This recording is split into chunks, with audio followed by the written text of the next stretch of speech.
그래서 당은 노동조합의 경제 투쟁을 평상시에 지원을 하죠. 지원을 하고 노동계급의 이해와 관련된 강령들, 정책들 이런 것들을 발표하고 그래서 이제 노동계급의 수호자로서의 자기 역할을 해야 된다. 바로 당이 이러한 노동자 대중을 위한 투쟁과 정책을 통해서 노동자들이 그 당을 따르게 만든 그러한 과정이 정치적 지도이지 당의 결정이니까 따라라 이런 식으로 조직적 지도나 일방적 지도를 쓰는 안 된다. 또한 이제 러시아와 유럽의 차이는 당과 노조의 성격의 차이가 있습니다. 그래서 러시아에서는 레닌의 전위정당처럼 소수혁명가의 전위정당이었지만 유럽에서는 이미 수십만 명쯤, 수십만 명의 당원이 있는 합법적인 원내정당이었다. 그래서 이런 차이점이 달랐다. 소수가 소수가 어떤 노조를 장악하는 형태, 음모적인 방식 이런 방식은 유럽에서 적용되기 힘들다. 노자의 입장을 좀 더 구체화한 게 그람시인데 그람시는 이제 레닌식의 러시아식의 전위정당을 인정을 했죠. 인정을 했지만 한편으로는 서구의 조건에 맞게끔 대중정당 노선도 같이 결합해야 된다. 그래서 그람시는 러시아식 혁명이죠. 부장혁명, 급격한 부장혁명과 유럽에서의 점진적인 개혁, 진지전, 러시아에서의 기동전과 유럽에서의 진지전을 결합하는 것, 이것을 주장을 했고, 그래서 사회주의 정당은 평상시에 일상적으로는 점진적으로 진지전을 하고, 특별한 사안이죠. 비상시기에는 러시아처럼 무장봉위까지 포함한 기동전을 해야 된다. 이렇게 주장을 합니다. 평상시에 당은 대중들을 급진화시키죠. 대중들을 급진화시키는 선생님과 같은 역할. 그래서 노동자 계급의 안내자, 지도자 그런 역할을 선전 활동, 이데올리기 활동이 주가 된. 그래서 유럽에서의 이 사회주의 정당은 전위 정당이자 대중정당, 혁명정당이 그래서 당이 이 전위 조직이라는 것은 어떤 뜻이냐면 당 중앙이 있고 그죠? 그 당이 이러한 대중들과 연계되어 있다는 거죠. 당은 대중들을 의식화하고 조직화하는 지도 전위라는 겁니다. 그 당이 일종의 사회주의 지도자, 장군, 그 사회주의 활동가, 병사, 사회주의 지식인이 모여 있는 그 밑에 대중 투쟁체, 대중 투쟁을 하는 단체와 그다음에 노동조합이라든가 농민단체들이 학생단체들이 있다는 거죠. 그래서 당의 활동가들이 이러한 대중조직의 상층 활동가를 경험해서 당의 입장을 대중조직에 관찰하는. 그래서 당이 있다면 공동투쟁체 소비에트죠.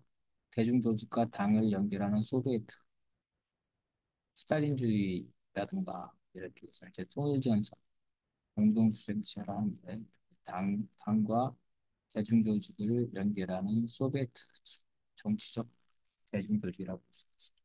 한국에서는 이제 과거에 민주노동당 있었고 이러한 통일전선으로서 민중연대가 있었고 이 민중연대는 경우에 따라서는 합법 투쟁과 비합법 투쟁, 불복종 투쟁도 같이 하죠. 신고하지 않는 미신고 집회도 했습니다. 그리고 이러한 상설 투쟁체 안에는 이러한 도문대중, 노동학전죠. 민주노총이나 전농이나 어, 학생들이죠. 학생들, 한총련 그런 노농빈 합청, 빈민주의도 있었죠. 네, 활동을 했고. 그 외에 진보연대나 민중의 민중행동도 있었지만 민주농당이 있을 때 민중연대는 나름 힘을 발휘했지만 민주농당이 분당이 되면서 분당된 진보정당이 있죠. 정의당이나 이런 정당들 있죠. 노동당이나 이런 애들이 이제 이러한 상설투쟁체에 결합하는 이것들이 소위 그 NL 경향이죠. NL 경향의 정당, 민주노동, 분단된 이후에 민주노동당이나 진보당이 장악하고 따라서 이러한 투쟁체에 결합하지 않게 되면서 이러한 투쟁체가 분열이 되고 그리고 이러한 대중조직이죠. 노농빈청 내에서도 민주노동당이냐 정의당이냐 노동당이냐 이렇게 되면서 분열이 되면서 진보정당이나 투쟁체나 국민대중이나 이러한 강력한 하나의 투쟁을 하지 못하게 되는 그러한 사태가 벌어졌죠. 이런 방식이 되면 안 되고 그 당시에 따르면 당, 소비에트 수쟁체, 대중조직 이렇게 일사불란한 조직, 당이 당 자체는 전위 조직이죠.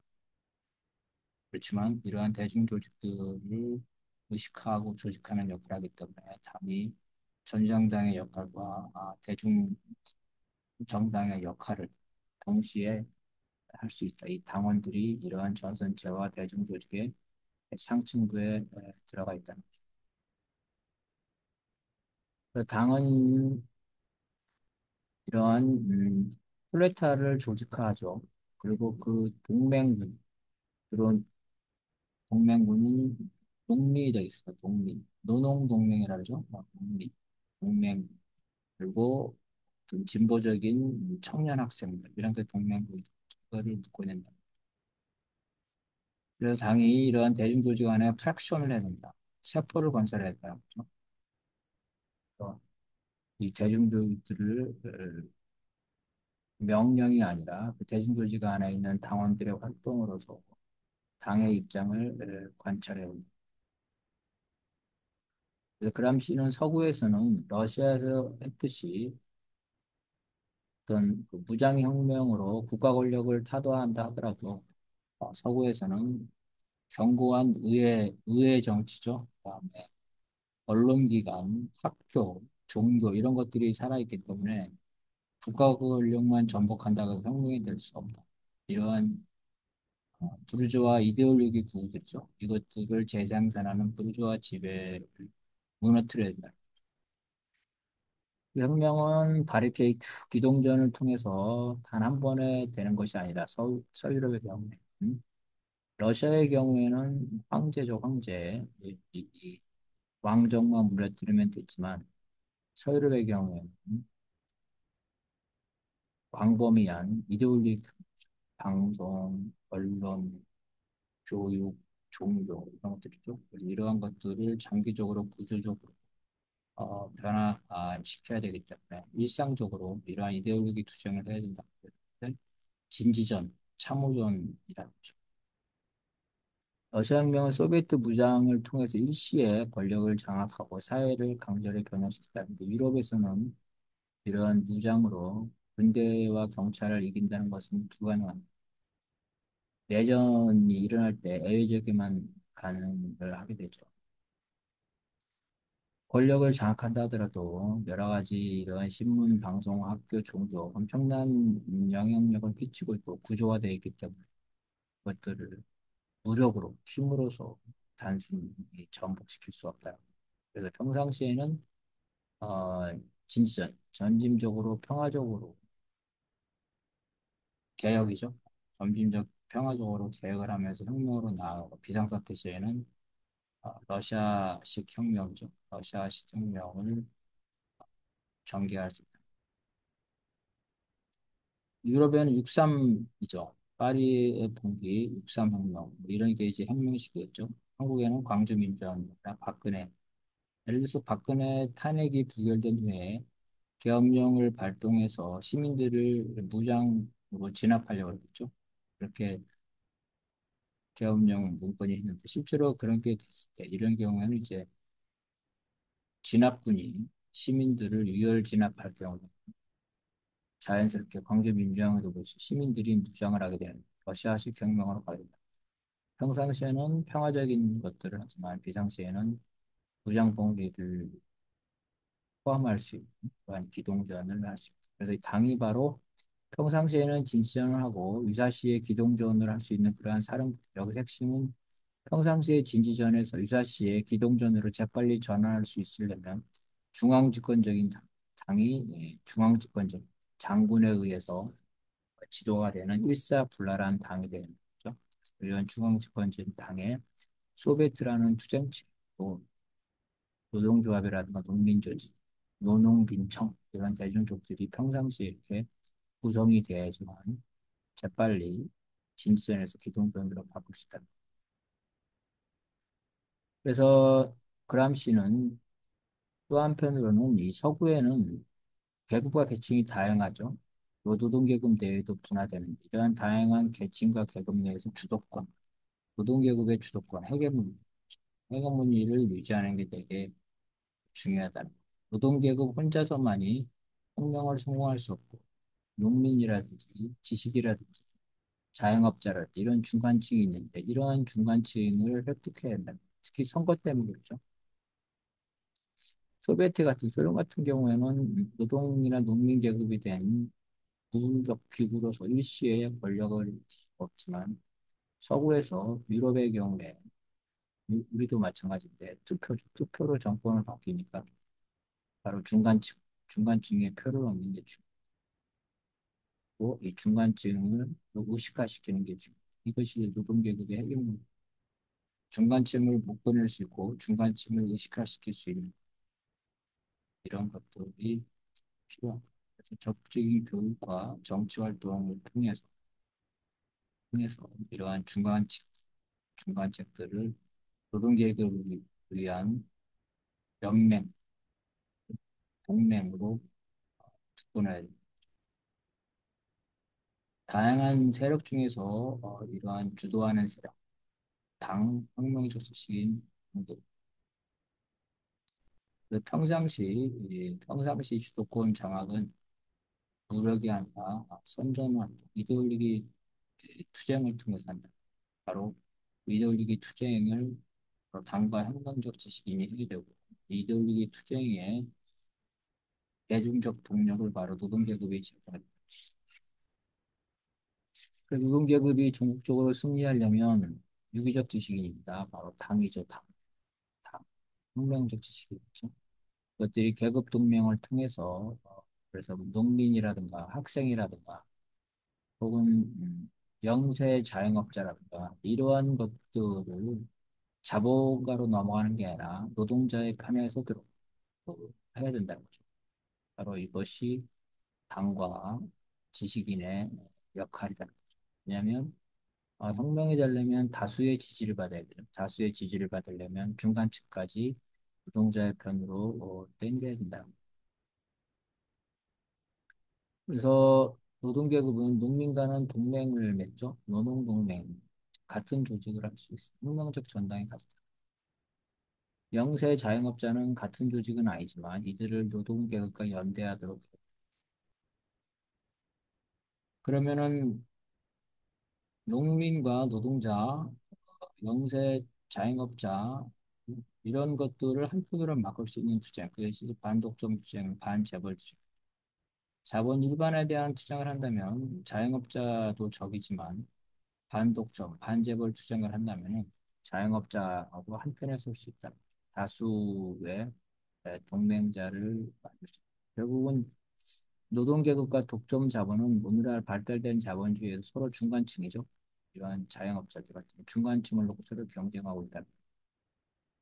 이 중간층의 대표적인 게 자영업자와 일반 지식인, 혁명화되지 않은 일반 지식, 사무직 노동자라든가 광범위한 기술 관련 이러한 지식인들이 있죠. 이러한 지식인들을 중간층을 이끌어내는 그를 위한 이데올로기 투쟁이 필요하다.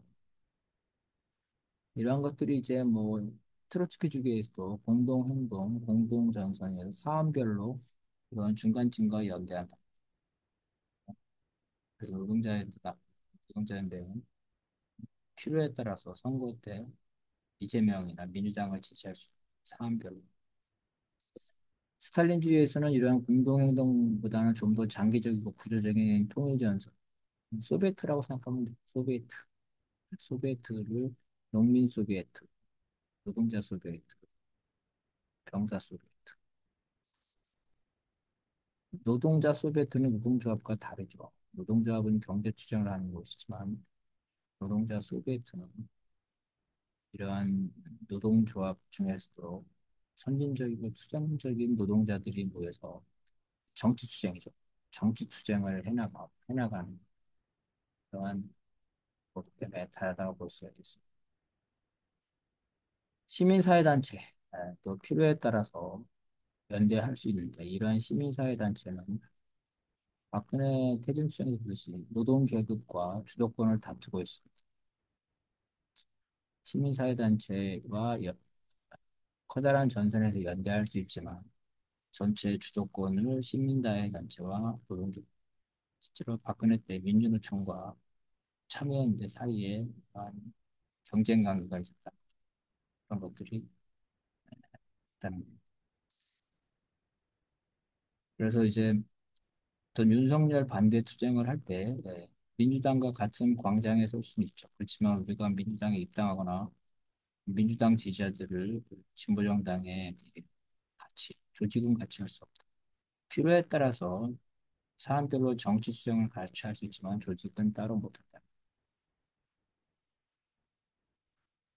그래서 이제 노동조합과 이러한 진보정당이 같이 밀접하게 이러한 투쟁들을 하면서 중간층을 확대하지만 이러한 중간층과의 연대 투쟁, 정치 투쟁은 가능하지만 조직은 할 수 없다는 이러한 원칙을 확실히 해야 되는 지난 총선 때 일부 진보정당이 이러한 소수의 정당인 민주당과 같은 조직을 했죠. 같은 정당을 한 겁니다. 이런 것들은 좀 문제가 있다. 이렇게 이제 볼 수가 있겠습니다. 오늘은 이제 여기까지 얘기하겠습니다.